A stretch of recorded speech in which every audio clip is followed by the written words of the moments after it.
This year, I'm saying yes. I'm saying yes to myself. I'm saying yes to happiness. I am saying yes to weight loss. I am saying yes to changing my mindset so that I can get the most out of life. We're only 2 months into the year so far, and I have already seen a major difference in my life since I have cut out certain things in my life. And that's what I'm talking to you today about.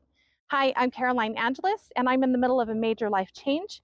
I am doing a major turnaround in my life and transforming how I see things and how I see the world around me so that I can get more out of my life. This is because the past couple of years have been very difficult for me. I had a major health issue that kind of turned my world upside down. And that's why I'm reinventing myself. And in the process of reinventing myself, I found that there were things in my mind, my negative beliefs that needed to go. In fact, there are 6 specific things that needed to go. These are the things that I've been working on for the past couple of months, and I'm going to share those with you right now. The first thing that needed to go is that I needed to stop caring about what other people think. I didn't think this was a problem because I'm very, very overweight, and it takes a heck of a lot of I don't care what you think in order to be this weight and move through life, to not be worried and feel ashamed all the time. So I didn't think that was a thing for me, but honestly, it is.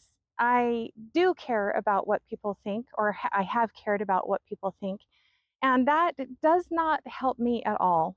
Focusing instead on what I think and what my Father in heaven thinks about me, that's what the most important things are. I did realize that this was actually kind of a problem for me because I started realizing that anytime my kids try to leave the house, that if they don't have their clothes ironed or something's kind of off, I correct those things.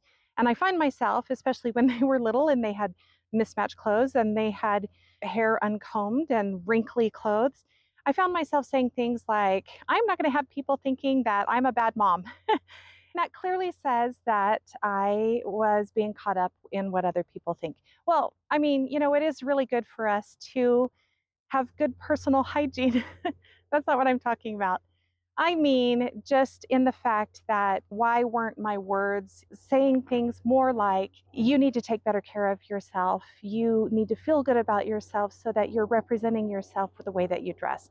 Instead, I was saying things like, I don't want people thinking I'm a bad mom. I also noticed that there were things that I felt ashamed of. So, for example, up until recently, like the last 6 months, I had this kind of hoopty old van. And it was 15 years old and kind of limping along in life. And I felt ashamed when I would pick my kids up or I would take their friends somewhere. I kind of felt ashamed about my old van, when really I should have been focused on the fact that I had a van, that I was able to transport my kids, and I had something big enough to take their friends around. So that's what I'm talking about with the major mind shift, not letting myself care about what other people think. Who cares? I had a van. It was working. It was a good thing. Worrying about what other people think actually is just being mean to myself. It's like comparing myself to other people, and it's sizing myself up and saying that I'm not as good and that I'm not enough. And that's a part of the belief system that I'm really, really trying to get over. So comparing myself to other people has to go. There are a couple of things that I have done to help me to get past comparing myself to other people. And one of them is that I started this YouTube channel. Starting a YouTube channel and putting your face on the screen, and then going back and editing the videos and seeing all of the flaws that you have in your face or your skin or the way that you move or the way that you talk, it can be very, very hard on your self-esteem if you let it be. And so this process of making videos, this process of putting myself out there, this process of putting videos actually up on YouTube for the world to see and the world literally to judge, has helped me to really get over myself. The second thing that I have done is a little over 30 days ago, I started a challenge. It was a 30-day challenge where I was showing love to myself. And there was a specific thing that I was doing, and that was going and standing in front of a full-length mirror, because usually if I see myself, it's in the mirror that only shows me from like here on up. And so showing myself in the full-length mirror and looking myself in the full length mirror was a little bit difficult because I am such a big girl and because I am so heavy and I have this big belly that hangs down and, all these rolls on my back and arms that, that are flabby and on and on. It's very hard on me to face the fact that I am this big. And when I started working on learning to love myself, I realized that part of that was I had to learn to love my body, not my future body, not the body I hope to have, but the body that I have now. And so I had to start looking at myself in the mirror and I had to just come to terms with what I saw and just learn to appreciate the fact that I have a body, that it does so much for me every single day. It is not a perfect body, but it is a good body and it helps me and serves me and loves me, and I need to love it back. So the 30-day challenge has brought amazing results for me, and that's another video that I will be making talking about the results that I have from that 30-day challenge. But that was a huge part of me learning not to care what other people think, because I don't have to be ashamed about my body. I don't have to be ashamed when I go out and about. I can be confident, I can love myself, I can be centered in who I am as a person. Another thing that I have cut out of my life is related to the first one, caring what other people think, and that is being jealous. So back to the comparing myself to other people. When I compare myself to other people, I always come up short. Well, I mean, sometimes I get really full of myself and I think negative things about other people because I have judgmental tendencies. I think that's part of human nature and I don't like that about myself, but I try to control it. Anyway, a lot of times, most of the time, probably 80-90% of the time, I come up short when I am being jealous, right? Because I'm seeing someone who has something that I don't have. Right now, for me, a big part of that is, financial security. I had some major things that happened this last year that were hard for me and financially very devastating. So, but always the case. I'm a single mom providing for my kids on my own. And although I had a good job that was making a pretty good wage, it's still in our economy today was very, very difficult to provide all of the things that the people in my neighborhood have and that they enjoy. So, because I live in the basement of my sister's house, that has afforded me the privilege of being able to live in a really nice neighborhood. Well, living in a nice neighborhood comes with a lot of benefits, like they have they go to good schools and we have a safe neighborhood, and there's just a long list. But one of the things that has been hard for me is that I see neighbors and friends who are doing so much better financially than me. And so I have really struggled with being jealous and feeling like I have to compare myself to them and that I am not as good as them. When, again, going back to the fact of when I look at my life is different than them. I have different circumstances, I have different situations. We all have challenges, we all have things.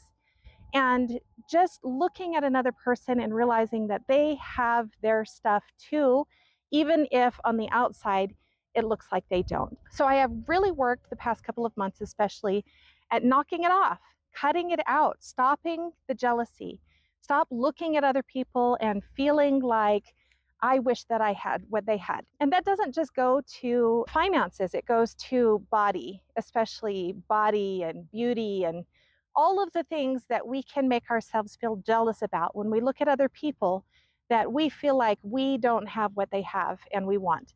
That is damaging to my self-esteem, and I've knocked it off. And because I've knocked it off, I am feeling better. I'm feeling a lot more confident and more secure in who I am, and that's where I want to be. Another thing that I've cut out of my life is being hard on myself and beating myself up for every little thing.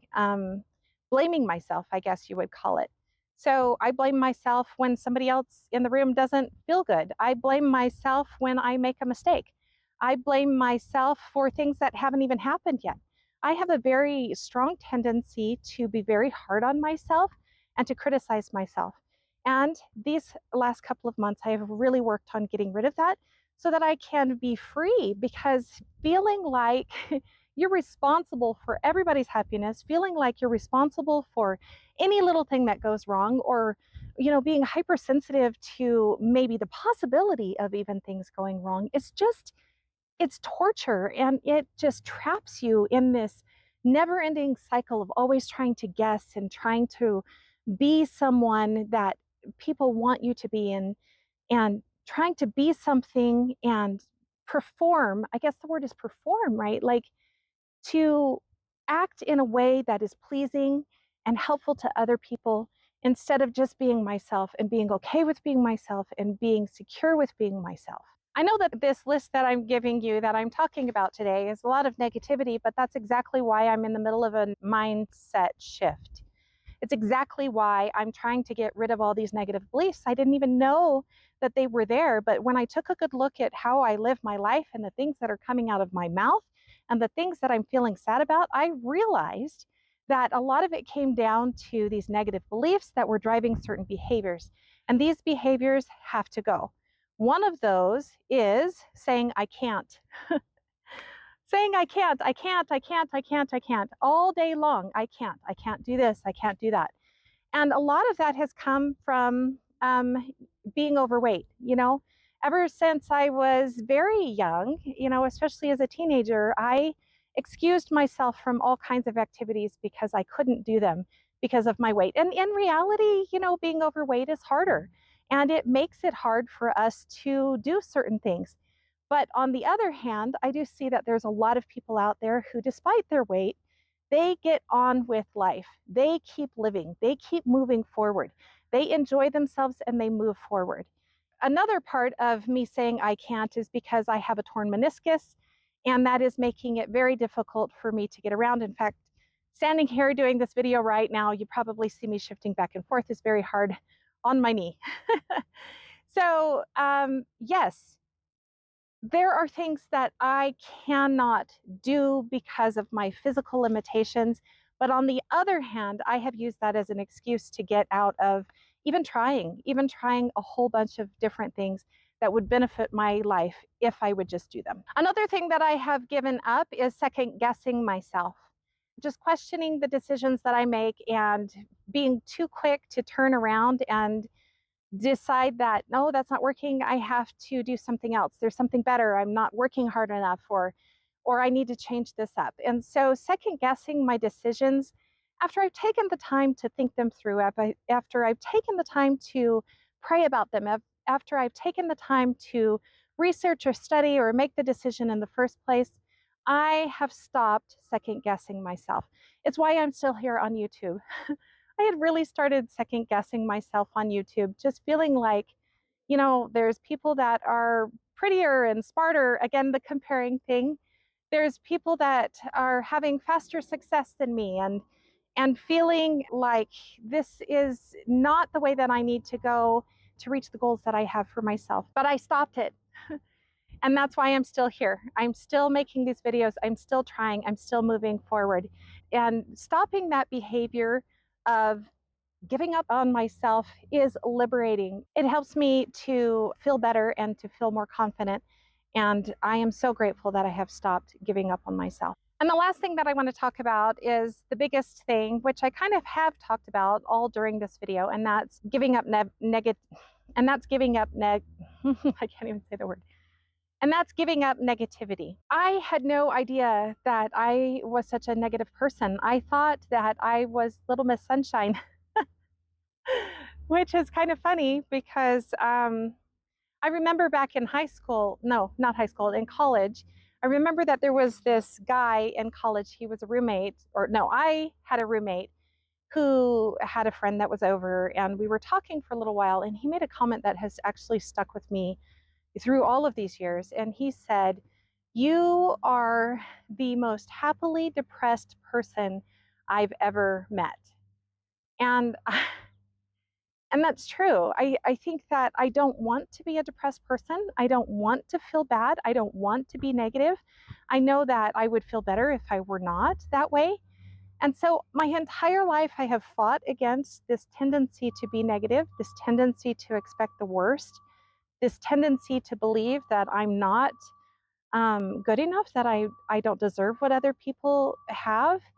And I have fought those things by covering it up with a lot of positivity, with a lot of smiles, with a lot of jokes, with a lot of, using my sense of humor to get through what is painful and hard for me.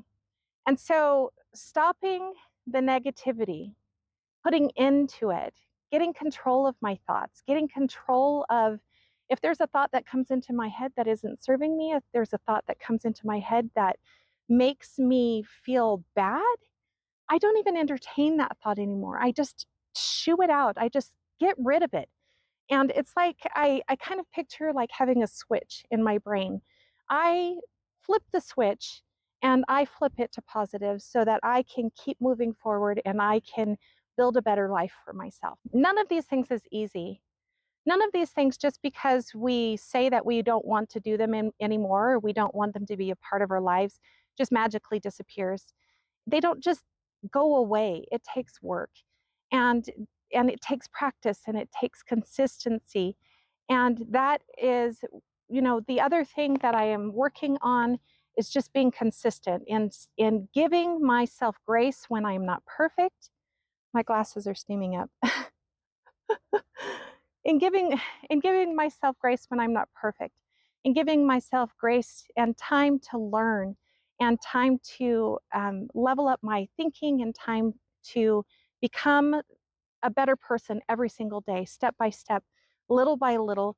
It's okay to not do it all at once.